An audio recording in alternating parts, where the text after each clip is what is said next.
21학번이 입학하며 이화여대는 두 번째 코로나 학번을 맞이하게 됐습니다. 한층 익숙해진 온라인 수업 환경과는 별개로 등록금 반환 문제에 대한 학교 측의 미온적인 대처는 여전합니다. 지난 1년간의 등록금 반환 문제와 그 대안이었던 추가 3학점에 남겨진 의문점들을 이나한 기자가 전해드립니다. 19학번 간호학과 고수연 씨는 코로나19로 제대로 된 학교 생활이 불가하자 결국 이번 연도 1학기를 휴학하기로 결정했습니다. 저희 과는 특성상 실습 수업이 많은데 작년 같은 경우에는 코로나로 인해서 인원 제한이 붙으면서 실습실 이용에 제한이 있었고요. 그리고 3학년 때 글로벌 건강간호학과는 해외 실습을 나가는데 그거를 아마 이번 연도까지 못 나가게 되어서 학교에서 국내 NGO 단체를 도는 등 다른 대안이 있지만 저는 개인적으로 아쉬움을 느껴서 휴학을 결심하게 되었습니다.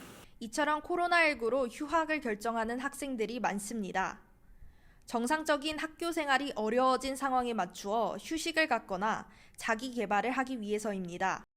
그럼에도 정규학기 등록을 선택한 학생들이 대부분입니다. 학과 커리큘럼 및 개인 사정 등으로 인해 휴학까지의 결정이 쉽지 않기 때문입니다. 코로나19로 학사 운영이 전과는 다르게 진행된 지도 1년이 넘었지만 학생들의 요구에 귀 기울이지 않는 학교 측의 대처는 여전히 아쉽다는 반응이 많습니다. 2020년 1학기 학생들은 강력하게 등록금 반환을 요구했습니다. 총학생회를 비롯한 이화여대 학생들은 시국선언, 등록금 환원 항의행동, 반환행진, 긴급농성 등 등록금 반환을 요구하는 행동을 이어나갔고 이에 이화여대는 수업료의 5%를 장학금 형식으로 지급했습니다. 하지만 지난 2학기부터 등록금 반환에 대한 학교 측의 반응은 부정적입니다. 작년 12월 총장 간담회 답변에서 알 수 있다시피 재원을 마련하기 어렵고 휴학생이 많아 등록금 수입이 줄었기 때문에 등록금 반환이 불가능하다는 것이었습니다. 이화여대는 이런 등록금 반환에 대한 대안으로 2학기에 학생들이 3학점을 추가로 수강할 수 있도록 했습니다. 그러나 이는 분반 확충과 학생들의 의견 수렴이 충분히 이루어지지 않은 상태에서 주어졌기 때문에 많은 학생들이 높은 수강 신청 경쟁률 등으로 피해를 입었습니다. 또한 과도하게 많아진 수강 가능 학점으로 인해 추가 학점의 혜택을 누리지 못한 학생들도 존재했습니다. 작년 2학기와 올해 1학기 모두 24학점을 수강할 수 있었는데 아무래도 체력적으로나 심적으로나 부담을 느껴서 21학점만 수강하게 되었습니다.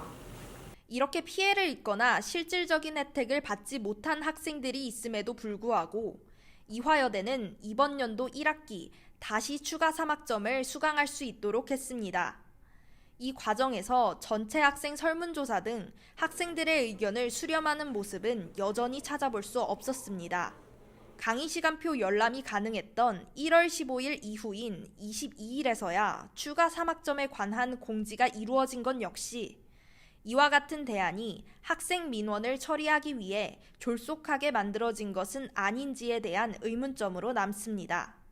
이와 관련해 EUBS는 이화여대 예산팀, 수업지원팀과 인터뷰를 진행했습니다. 예산팀은 추가 3학점 외의 대책에 관해 묻는 질문에 등록금 반환이나 다른 대책에 대해 논의된 바는 없다고 답변했습니다. 추가 분반에 대해 묻는 질문에 수업지원팀은 추가 3학점을 제공한 시점이 교과목 개설을 완료한 후였기 때문에 학과의 재량으로 추가 분반을 개설했다고 밝혔습니다. 즉, 분반에 관련한 사항은 학과 재량이고 이외의 대책은 없다는 입장입니다. 1월 12일 진행된 제2차 등록금 심의위원회에서 학교 측은 특별 장학금 지급 및 등록금 반환에 대한 계획이 없다고 밝혔습니다. 익숙해진 코로나 상황에서 학생들의 권리가 잊히지 않도록 학교 측의 노력이 더욱 필요할 때입니다. EUBS 이나은입니다.